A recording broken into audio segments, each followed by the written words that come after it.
మన ప్రశ్న హైడ్రాకి వ్యతిరేకంగా 10 కాకపోతే 100 పెట్టుకో, 10 కూల కొట్టుకుంటా అంటే నీ కూల కొట్టుకో, 1000 కూల కొట్టుకో, మాకేం బాధ లేదు. కానీ మా రెక్కల కష్టార్జితం ఇది. ఏ కుటుంబానికైనా 2 ఆశయాలు ఉంటాయి. ఒకటో ఆశయం ఏముంటుందంటే, నేను చనిపోతే అనాథ శవంగా రోడ్ల మీద ఉండద్దని, నాకు ఒక ఇల్లు ఉండాలి, నాకు ఇల్లు ఉండాలనేటువంటిది ఉంటుంది. ఎవరికైనా మొట్టమొదటి సెంటిమెంట్ అది. తదుపరి ఒక మంచి ఉద్యోగం ఉండాలి అని ఉంటుంది, టెన్షన్ లేకుండా బతకాలి ఉంటుంది.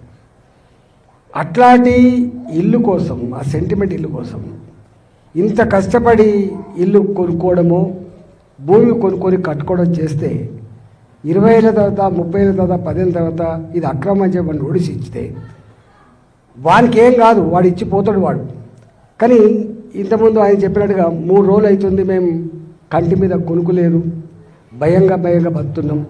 కొంతమందికి ఇలా బీపీలు ఉంటాయి, షుగర్లు ఉంటాయి, మా ఆరోగ్యాలు ఖరాబ్ అవుతాయని చెప్తుండ్రు.